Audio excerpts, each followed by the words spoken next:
seen him as an arrow-slinging elf in the Lord of the Rings trilogy. My father was not a pirate. He played a master swordsman in 3 Pirates of the Caribbean films. And now, at age 36, Orlando Bloom is making his Broadway debut. Oh, she doth teach the torches to burn bright. It seems she hangs upon the cheek of night. It's his first Shakespearean role. But soft, what light through yonder window breaks. So you thought you'd start with something simple, like Romeo and Juliet, right? Yes. My mum did liken it to me climbing Everest for my first climb out the gate. Oh, wilt thou leave me so unsatisfied? What satisfaction canst thou have tonight? The exchange of thy love's faithful vow for mine. This version of the play features Condola Rashād as Juliet to Bloom's Romeo. Love is And it's set in the present. a smoke raised with the fume of sighs, being purged, a fire sparkling in lovers' eyes. Bloom even does a monologue astride his motorcycle. Nourished with lovers' tears, what is it else? But Shakespeare's language and Romeo's character have not been altered. I mean, Romeo rails, man. He riots, he's angry, he's a lover, he's a fighter. So I thought I'd jump straight into that. Sink or swim, you know, give it a good go. Bloom's own life has taken some stage-worthy turns. He was born and raised in Canterbury, England, the son of Sonia Copeland, who ran a language academy, and her husband, South African expatriate writer Harry Bloom. He died when you were 4. You grew up, and then when you were a young teenager, your mom said, "No, I want you to know the truth." Bloom learned that his biological father was actually a longtime family friend. It does sound like it's right out of Shakespeare, doesn't it? It does, it does, it does. And at the time, it was quite a surprise. But at the same time, my father, Colin Stone, who I'm very, very close to, has always been a part of my life. I consider myself to have 2 fathers, you know. Another issue that Bloom has had to confront is his dyslexia.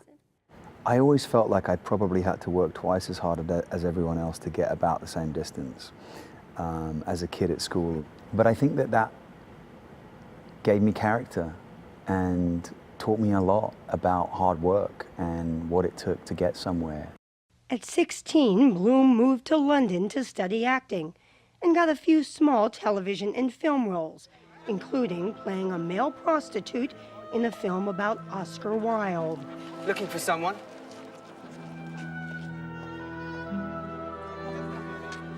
Cab. He went on to London's prestigious Guildhall School of Music and Drama. In 1999, just 2 days before graduation, he got a call some actors wait a lifetime for. Director Peter Jackson had cast him in the Lord of the Rings films.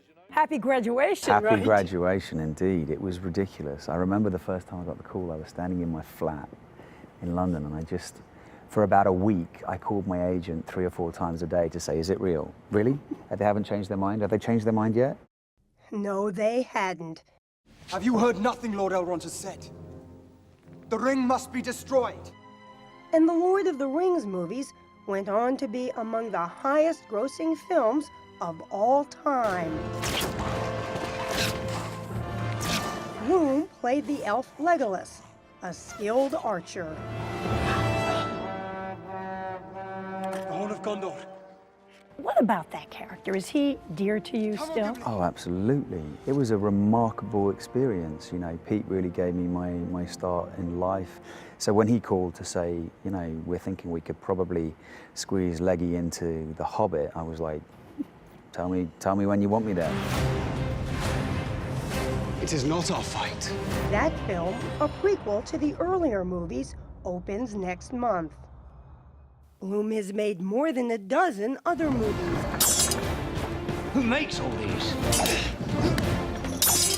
I do. and was also part of another blockbuster franchise, playing the dashing Will Turner in the first 3 Pirates of the Caribbean films, alongside Johnny Depp. And when Johnny rocked up on set and just did Jack Sparrow, it was like, okay, well, I know what I gotta do. You know, it was like, I'll be the straight guy. You cheated. Pirate.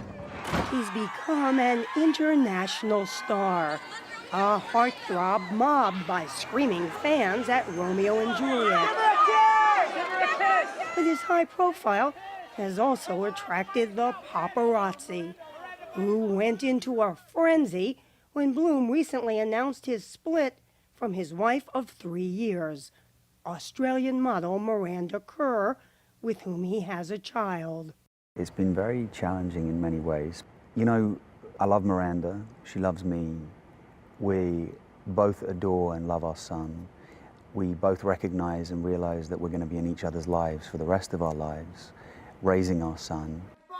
So now, for Orlando Bloom, the play's the thing. Then plainly know, my heart's dear love is set on the fair daughter of rich Capulet. Even after all the other things you've done in film and everything else, is it still a kick to see your name up on Broadway? Oh my word, are you kidding me? Of course. It's the first time I've seen my name up in lights on Broadway, and absolutely, it's a real honor. It's the first, and it can only be once. There can only be one first, right? Do you ever look around at your life and say, I can't believe I'm having this life? Yeah, always. I am constantly amazed and befuddled, well, sometimes by it, but I have nothing but gratitude for all of the opportunities, really.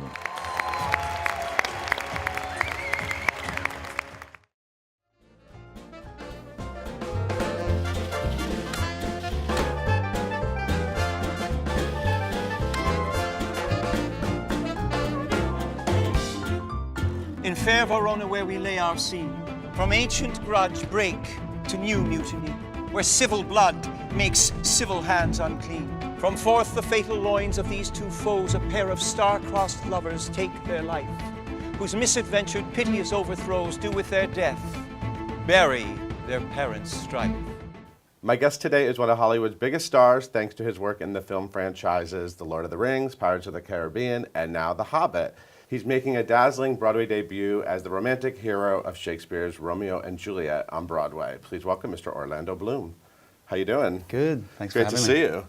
How's Broadway treating you? How you feeling? You're into the run now? Yeah, I love it. I have to say, I wasn't expecting there's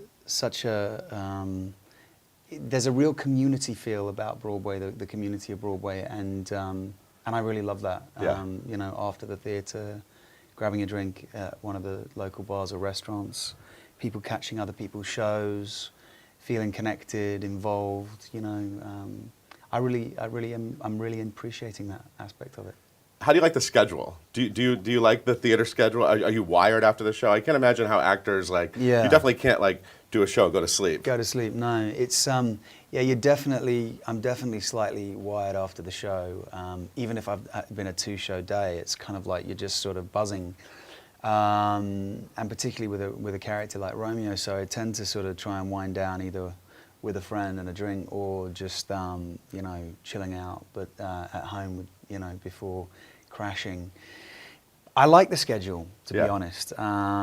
It gives you time during the day to do things, and for me, spend time with my family and stuff. Right. But it's and I'm loving being in New York City, you know, and obviously, you know, with a play like Romeo and Juliet, you know, the poetry of this language that, you know, obviously William Shakespeare wrote all these years ago, hundreds of years ago. It's really fulfilling, you know. It really does connect and excite the imagination as an actor, and I hope also for audience members. David Laveau, who's our 5-time Tony Award nominated director, has I think really brought a very accessible version of this play to the stage. I think that's the wonderful thing, because the play of Romeo and Juliet itself would probably run at about 2.5 hours. Sorry, I lie, 3.5 hours. Yeah. Were it not for... Yeah, I was nervous about that. Right. Yeah. Were it not for the edit that we've made, and it's quite dramatically cut, but I think we run it a little over 2 hours, which is very manageable for an audience, and the way that he staged it, and the way that he set it. Although it doesn't feel like we're certainly not in tights. You know, I wear sort of torn jeans and a leather jacket and stuff. It's very, it sets you in this sort of world that you can't quite place, you know, but feels new but old, if you know what I mean. It's sort of holding hands with the past, which I think really works, you know, because essentially with Shakespeare, with the language of Shakespeare, you should really be able to do it in a blank space. You know, because the language should carry you through. But for an audience today, I think you need some, you know, things to hold on to. But we've got a great cast, so we're enjoying it. I'm certainly enjoying it. I don't automatically love every Shakespeare production, but I found it extremely accessible. I was completely with it. I thought the words were just sort of like naturally flowing out of your mouths, and I was with it. So anyone who's sort of like on the fence about Shakespeare, I think should definitely check it out. Yeah, I mean, this play itself actually is probably one of the more famous Shakespeare plays, obviously. Although, surprisingly, it hasn't been done on Broadway for 36 years. Your entire lifetime, it has been on Broadway. So, and I think in part that's due to the fact that people know this is a story of two star-crossed lovers fall in love and then, you know, tragically die. Yeah. But actually, you know, and I think that the interesting thing is that I've been noticing, and I'm, you know, on stage a lot, obviously playing Romeo, is that if we're, as a cast, ahead of the audience in our storytelling, which is as it should be and is as William Shakespeare would have it, then we really find gasps and surprises, and people, the audience, I think, really is kind of taken quite quickly into you know, because the first half of the play, the first act is almost like a romantic comedy. It really feels funny and light, and then it quite quickly turns, and then you're quite quickly and dramatically at the crescendo of the play. And I think that that's a really smart piece of directing and editing by David Laveau, because you're not lingering in anything. You're not you know, you're not thinking, oh, okay, well now here it comes. We're you know, at least I don't think that's what's happening, because the audience genuinely seems to be shocked and surprised. And dare I say it, I think there are some people who may not be familiar with the play at all, you know, in the audience, because we have a lot of young people there too, and unless they've studied it at school. So it's quite wonderful to be on the stage and to hear the gasps and surprises at the deaths of, you know, different characters, and there's so much more to the play than just two star-crossed lovers. It must be nice to get entrance applause, but I want to know what it's like to get entrance screams, because that happened when I saw it. The girls go wild in the audience. How's that feel? Are you just used to that now? I was really unnerved by it to begin with, but David was rather shrewd about it and clever in the sense that I have this dramatic entrance on a motorcycle, which he thought would be, you know, a good way for the character to enter, because in fact I think it does. It fits me as somebody who rides motorbikes, and it fits the characters as a way in, because, you know, he's coming back from being heart-sick and love-struck and away somewhere. So. Well, under the grove of sycamores, in fact, if you want to go by the play. But in fact, so in a way, I kind of justify it as, oh well, they're screaming at the motorbike, okay. You know, or whatever. It's the drama of the entrance. I can sort of play it off like that. But it is obviously something that, you know, happens on Broadway. The sort of the arrival of the main character gets that sort of a welcome.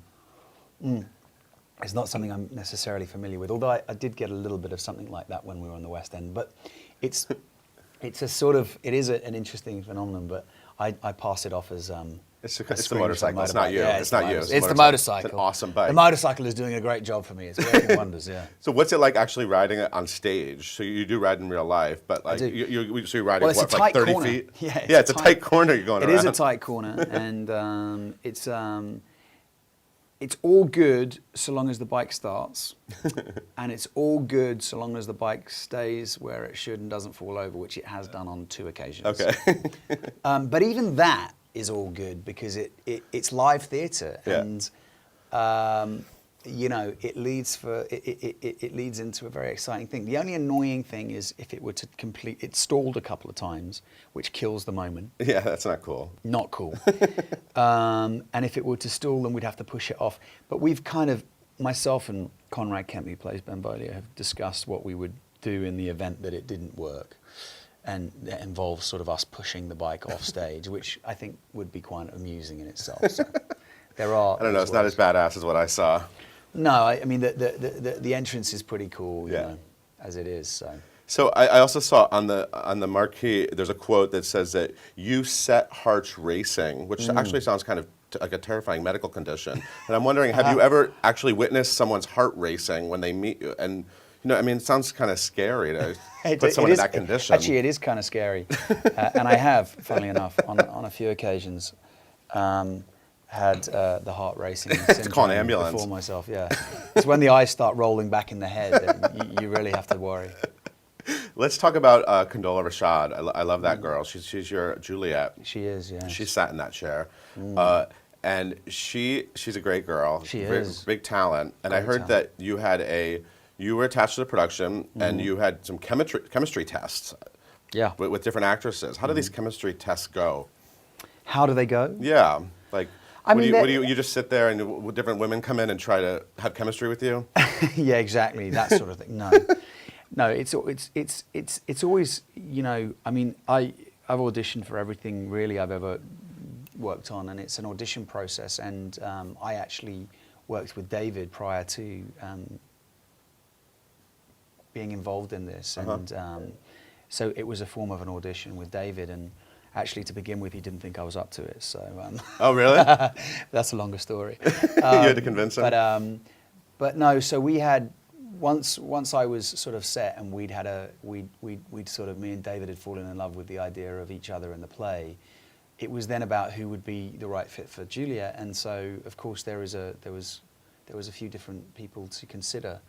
And so yes, I did read with a few really talented actresses, and they were all wonderful. And it was really when Condola came in and gave her read, it was just she sort of claimed the part really in her reading, and really beautifully, and in a luminous. She's very luminous, isn't she, as an actress? I think if you've seen her on stage, she does light up the stage. Yeah. Her presence is quite staggering, and she's you know, she as you said, she's a great girl. She's pretty down to earth. I think she's obviously she's a twice nominated actress on for Tony Awards on Broadway. So to have her, you know, Juliet is a remarkable role, undoubtedly probably one of the most profound roles written for a young girl to play, I would say. Her language is stunning, and having somebody like Condola who has experience on Broadway and with Broadway, and I think that was important to David, and it was helpful to me too, because, you know, this is my first time on Broadway. This is my first time with Shakespeare, and you know, so there was a lot of firsts for me. So having somebody like Condola who was very comfortable with the play and what she had to do was really good. What's it like playing dead together? I mean, there's another point in the show where you're just dead on top of each other. Well, it's more fun. It's more fun snogging, which we get to do. There's a lot of that. There's a lot of kissing. There's a lot of making out. That's a lot more fun. I can't believe you asked me what it's like playing dead. I mean, you could have said, "What's it like to kiss Condola?" Well, the playing dead thing is, you know, we're dead. It's actually rather uncomfortable because you have to flop, and if you haven't landed in quite the right place, you're kind of like going, "Oh my gosh, I'm going to have to see the chiro in the morning because my neck is definitely going to go out. I hope these guys," you know what I mean? It can be a little bit like that if you're not in the right position. But actually, in truth, I'm kind of in an out-of-body experience by then, because it's a very, very emotional moment at the end of the play. Right. So joking aside, it's really, it's a very profound moment when these two kids take their lives. It's a beautiful moment, but it's a profound moment. Right. So it's really like, you know, it's a union of hearts and minds and desires and souls that kind of take us there, to that point. And if we're doing our job right, then there should be some teary eyes in the audience, you know. You told Jimmy Fallon that you make playlists for your characters because of after you worked with Cameron Crowe on the great movie Elizabethtown. Yeah. Rent that. I wonder what your Romeo playlist is like. What kind of stuff gets you in the head of this? That's my secret. Oh, it's a secret. Yeah. Okay. Yeah, you won't reveal that. I can't divulge that, but it's great. Is it great? It needs to be. Yeah. Any West Side Story? different. So I want to hear a little bit about that little boy who discovered theater. You were this boy growing up in England, right? And you got involved with the National Youth Theatre? Well, it started sooner than that, actually, because I actually was first on. I was first on stage in the Marlow Theatre in Canterbury, of which I'm a patron, in fact, in my hometown, because they just did a huge renovation of it. And I was on stage for the Marlow Theatre playing a monkey. I was one of 4 monkeys in the Mary Woodman School of Dance's production of something or other. And I was in a monkey suit, and I scratched my behind. Nice. On stage, because it was hot and itchy. And the whole house came down with laughter, fits of laughter, which actually at 4 years old was pretty terrifying, and I thought I'd done something awful. And it probably gave me stage fright, because I think, at least I equate that to having not done more theatre. I think I've overcome that now with Romeo, thanks be, and I hope to do more theatre. But it started with that. And then, yes, I grew up in Canterbury, and I did a lot of things out. I did all the school plays that I could, but there was a festival in my hometown, and I did where my mum would enroll me and my sister to do prose reading, Bible reading, poetry reading, and even some Shakespeare and soliloquies and stuff. And so I would do that, and I actually always did pretty well with that, and that was kind of good confidence building. And then I went to school and did every school play that I could, and I normally got character roles. I never really got the leading roles. I got kind of the sergeant of police in The Boyfriend, and or was it in The Boyfriend? Yeah, and I want to talk about Little Me. I Little heard Me, you I were played in Little Fred Me. Quatrine. Yeah, that guy. That's the soldier with the bad eyesight, right? The bad eyesight. So I had the big, pardon me, miss. And you sang Real Live Girl, right? That's a great song. It's a great Cy Coleman song. It's an awesome song. Do you want to maybe document that song? I'll give you a little bit. Pardon me, miss, but I've never done this with a real live girl.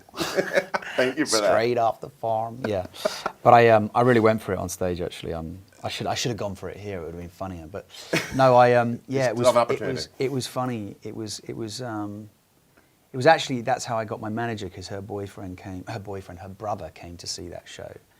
He was a director and writer, Alec Kashishian, so it's funny that. But and then I got my manager in America. So yeah, they did that at drama school. So musicals, you did some musicals. I did a musical, correct? Yeah. What, just one? Is that the only one? That was the one. That's I a big did some, song, actually, though. and I did something else. In the second year. But I also had a broken back when I was doing that performance. I had broken my back, so I didn't do a lot of dancing. But I like musicals. I do. I think they're fantastic. Do you like Broadway musicals? Did you see any, like when you were in rehearsals or before you started? I can't say that I did. I did see a fair amount of Broadway. I saw Lucky Guy. I saw Orphans. I saw A Trip to Bountiful to see Condola. So I saw Mike Tyson. How was that? Undisputed Truth. That was really it a knockout? It was a knockout. It was fantastic, actually. I was so impressed. I mean, God, that guy, what a story, man. What a phenomenal rise and fall, and just, that's a life, you know? I mean, shit, when he goes to the grave, it's like you can't say that guy didn't really live. Yeah. So I saw, I've seen a fair amount, but I didn't get to see many musicals, it's true. I mean, as a kid, I saw, like, I remember my mum took me to see Starlight Express. Oh my God, I love Starlight Express, yeah, the train. As a kid, that was great. And, did you like it? Yeah, I loved it. They skated, you saw it in the West End? Skating around. They went all the way around. Right. Yeah, that was pretty So awesome. that was all, that's all good stuff, and yeah. Did you see the Lord of the Rings musical? I did not, although Brent Carver apparently was in it. Yeah, he Did was. you know that? Yeah, your co-star. He played Gandalf, I found out recently. Yeah. So you missed it. What about, I was thinking maybe Pirates of the Caribbean maybe would be a good musical. I'm trying to think of like, that could work. I don't know. But that's what they do these days, don't they? They take You just take a big hit movie and throw $20 million at it and make it sing. Right, yeah. What do you think? Maybe? I think that would go down quite well, actually. I think it would actually I work. don't know that I would be in that. I don't know. I mean, I wouldn't mind doing a revival of a musical, and I don't know. Really? Yeah, I wouldn't mind doing Throwing that out there? Do you have one in mind? Actually, there was one in mind, but I'm not going to throw that out there because I can't even remember the title. But one of my teachers from drama school, who is a great It's not director. Starlight Express. That one's such a comeback. Starlight Express. No. No roller skating. No, I'm not great on skates. No. But you're clearly. I wasn't bad on a skateboard as a kid, but Oh, really? the skate thing, I did a little bit actually, but not great. Well, you sang a little Cy Coleman for us, so I think you can do it. I don't know. I like this idea. A big Broadway musical next. You got over your stage fright, so I mean, what? I'm over that. So Condola apparently, she's kind of itching to do a musical too. She should do something musical and funny. Have you heard her do any of like her music? Like she has an album. Like She has an album coming out. I'm going to go check her out. I think she's going to be playing somewhere, and we're going to. This one evening, we're going to go see it. Well, you have to get going. I do. You're a very busy man. I am. You have a lot of Hollywood franchises to hold up on your shoulders. But thank you so much for coming by. It's so Thanks great. for having me. You're Really, truly wonderful. Well, I hope that we've encouraged any of your viewers to come and see Romeo and Juliet because, like, just to emphasise the point, it hasn't been done for 36 years. Yeah. Me and Condola give a great snog, and See, you I won't always see thought you won't see snogging like that. Can you in explain this quite to a me? while. I always thought snogging was more than kissing.